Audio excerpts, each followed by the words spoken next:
What if I told you that a Secret Service agent and his secretary were murdered, not by criminals but possibly by the very system they served? Their deaths were ruled as accidents, but the evidence tells a different story. Nathan Grayson, a dedicated Secret Service agent, and his secretary Maria Torres, were found dead under mysterious circumstances. The official reports were quick to dismiss foul play, but whispers of a dark cover-up started spreading. Were they silenced to bury a dangerous secret? And if so, what were they about to reveal? In this video we'll uncover the chilling details of their deaths, the inconsistencies in the investigation, and the hidden forces that may have been at play. You'll learn about secret meetings, classified documents, and the strange events leading up to their demise, facts that the mainstream media never told you. Stay with us until the end because what you're about to hear might just change the way you see those in power forever. Before we talk about the shocking events surrounding their deaths, we need to understand who Nathan Grayson and Maria Torres were, and why their roles may have put them in danger. Nathan Grayson was no ordinary agent. He had spent over a decade in the Secret Service, rising through the ranks with a reputation for being both sharp and relentless. Colleagues described him as a man who never backed down, someone who took his job more seriously than most. His primary duty was protecting high-ranking officials, but he also worked on classified investigations involving national security threats. That's where things start to get interesting. In the months leading up to his death, Grayson was reportedly assigned to a highly sensitive case, one that, according to insiders, involved internal corruption at the highest levels. He had become obsessed with a particular lead, something he wasn't sharing with just anyone. But there was one person who knew more than most: Maria Torres, his secretary. Maria wasn't just a secretary in the traditional sense. Yes, she handled scheduling, communication, and official paperwork, but her role was much more significant. She was one of the few people who had direct access to Grayson's confidential files. If something needed to be documented, encrypted, or sent through secure channels, Maria was the one to do it. And like Grayson, she was known for being meticulous, organized, and fiercely loyal to her work. Those who knew them say that Grayson and Maria shared a professional bond built on trust. They weren't just co-workers. They were allies in a job where secrets were currency and betrayal could mean death. Grayson relied on Maria not just to keep his affairs in order but to help him track patterns and classified information. Patterns that, he believed, pointed to something much bigger than anyone realized. In the weeks before their deaths, strange things started happening. Grayson became more paranoid. He started keeping his office door locked at all times, even during the day. He double-checked the security on his home, something he had never done before. He even told a close friend that he felt like he was being followed. Maria, too, seemed uneasy. She had confided in a co-worker that she had seen something in the file she was working on, that she wished she hadn't. And then, suddenly, both of them were gone.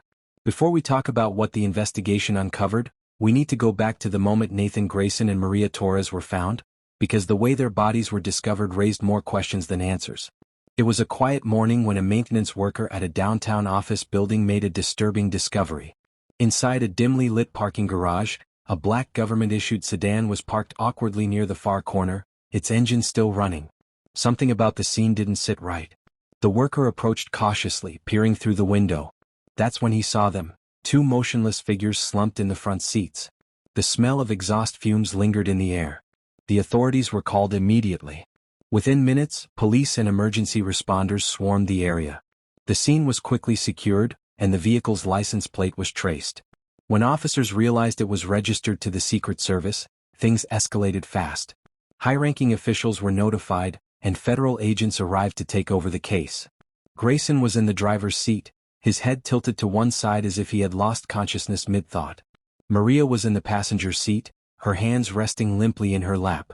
At first glance, it looked like a tragic accident: carbon monoxide poisoning from the running engine in the enclosed space. That was the official story authorities leaned toward in the beginning. But there were problems with that explanation. For one, neither Grayson nor Maria had any known history of reckless behavior. Grayson, in particular, was always aware of his surroundings. It seemed unlikely that he would sit in a running vehicle in a closed garage for an extended period without realizing the danger. Then there was the position of the car. It wasn't parked normally. It was as if it had been stopped suddenly at an odd angle, as if someone had been in a hurry. As investigators examined the bodies more closely, more inconsistencies emerged. Grayson's phone was missing. His gun, which he always carried, was still in its holster, but something was off. His grip on it was loose, as if he had been holding it before losing consciousness. Maria's handbag was untouched, yet her phone had been left open on the car's dashboard with a half-typed message on the screen. The message was never sent. Word spread quickly. News outlets caught wind of the incident within hours, and speculation ran wild. Some reports simply labeled it a tragic accident. Others questioned whether it was a double suicide, though that theory didn't sit well with those who knew them. But the biggest reaction came from those within the agency itself. The Secret Service was unusually quiet about the deaths. Instead of releasing standard press statements, they remained tight-lipped, refusing to comment beyond vague acknowledgments. Colleagues who worked with Grayson and Maria were advised, some say warned, not to discuss the case with reporters. Behind closed doors, whispers of foul play began circulating. Some believed Grayson had gotten too close to something dangerous. Others suspected Maria had seen something she wasn't supposed to. Whatever the truth was, one thing was clear: their deaths weren't as simple as they seemed. Before we talk about the troubling inconsistencies that emerged during the investigation, it's important to first examine what the official report claimed. On the surface, the authorities moved quickly to declare the deaths of Nathan Grayson and Maria Torres as a tragic accident, with carbon monoxide poisoning as the primary cause. But as the investigation unfolded, many details didn't quite add up, leading to growing suspicions of a cover-up. The official investigation, launched by a federal task force, initially focused on confirming the carbon monoxide theory. Agents combed through the vehicle, analyzing the exhaust system, the garage's ventilation, and the positioning of the car. They concluded that the engine had been running long enough in an enclosed space to produce lethal levels of gas. At face value, it seemed like a plausible explanation, one that would allow authorities to wrap up the case swiftly. But even the initial findings left certain questions unanswered. For one, there was no visible sign of forced entry into the car. Both Grayson and Maria appeared to have been sitting in the vehicle willingly, not as if they had been forced or ambushed. If they had been subjected to foul play, why was the car door locked from the inside? Why did the scene feel so controlled? Next, investigators examined the security footage from the building's garage, but strangely, the footage from the night leading up to the deaths was either corrupted or missing. The few clips that were available only showed Grayson's vehicle entering the garage around midnight and then sitting idle for hours. Maria's car, a separate vehicle, never appeared on any footage, though her phone was later found in the car on the dashboard. How had she gotten there, and why had the surveillance footage been wiped or tampered with?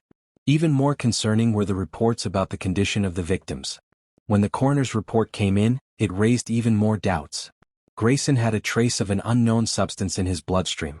The substance wasn't immediately identified, but it was clear that it wasn't consistent with any common toxins typically associated with carbon monoxide poisoning.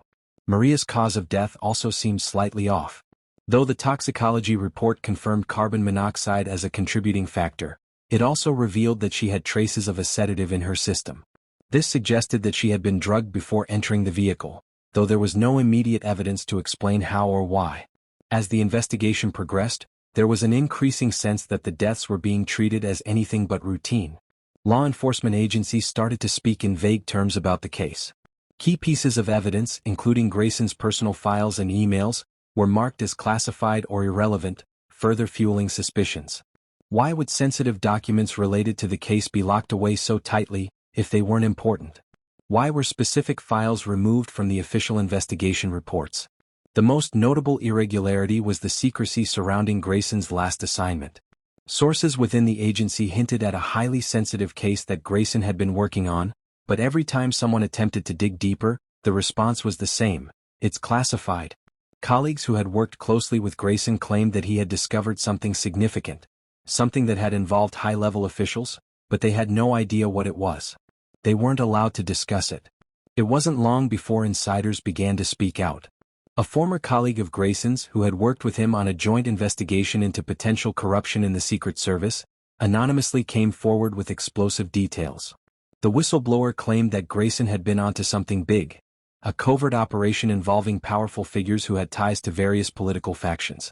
According to this individual, Grayson had gathered undeniable proof of illicit activities within the agency itself, but just days before his death, he had expressed concern that someone had gotten wind of his findings. This whistleblower wasn't the only one to come forward. A former official in the intelligence community who had known both Grayson and Maria personally stated in an off-the-record interview that there had been several unusual meetings and conversations between Maria and other high-ranking members of the Secret Service just days before her death. According to this individual, Maria had been involved in reviewing some of Grayson's classified files, and she had become deeply concerned about the possible consequences of what they were uncovering. In the weeks following the deaths, even more troubling revelations emerged. An ex-employee of the Secret Service, who had been working in the technical department at the time of the incident, came forward with details about the security system in the building where Grayson and Maria were found.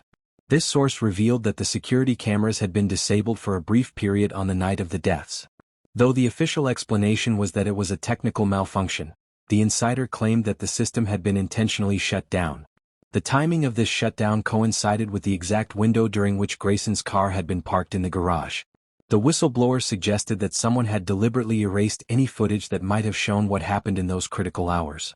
Adding fuel to the fire, another anonymous source within the agency suggested that there were too many coincidences surrounding the deaths of Grayson and Maria. This source described how certain high-ranking officials had been too quick to close the case, brushing off any questions regarding possible foul play. When certain agents requested access to the case files, their requests were either denied or ignored, leaving many within the agency questioning whether they were being kept in the dark. The most chilling piece of information came from an agent who had been involved in the initial stages of the investigation. According to this source, a covert operation involving Grayson was suddenly halted, and the case was transferred to a completely different department, one with ties to higher-ups within the agency. It appeared that those in power wanted to ensure that certain details would never see the light of day. The agent, deeply troubled by the shift, believed that Grayson's investigation had been far too close to revealing sensitive secrets, and it was only a matter of time before those secrets were silenced. Despite all these revelations, the official stance remained unchanged. The deaths were still ruled an accident, and the investigation was deemed closed. But the damage had been done.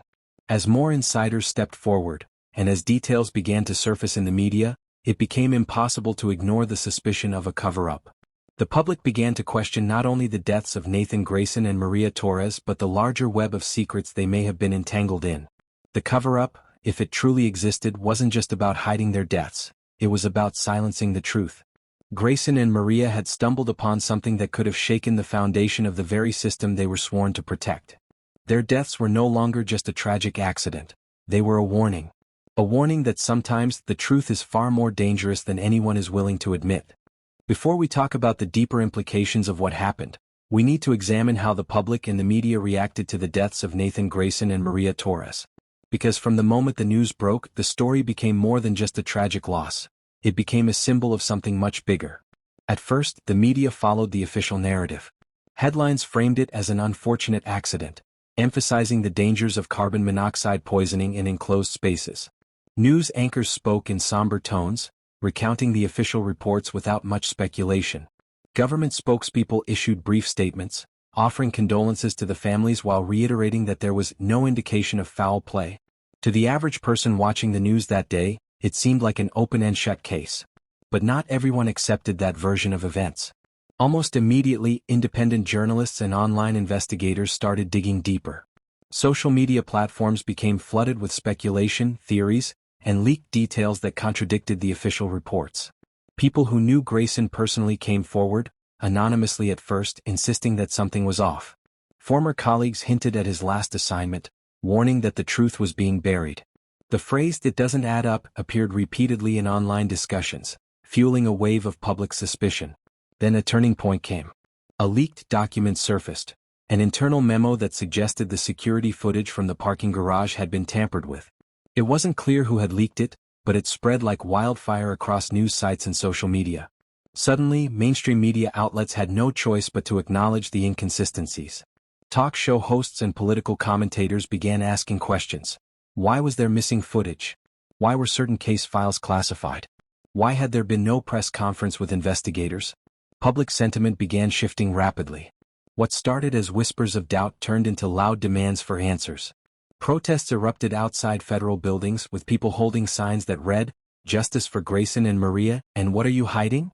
Hashtags like #GraysonCoverUp and #WhatHappenedToMaria trended for weeks.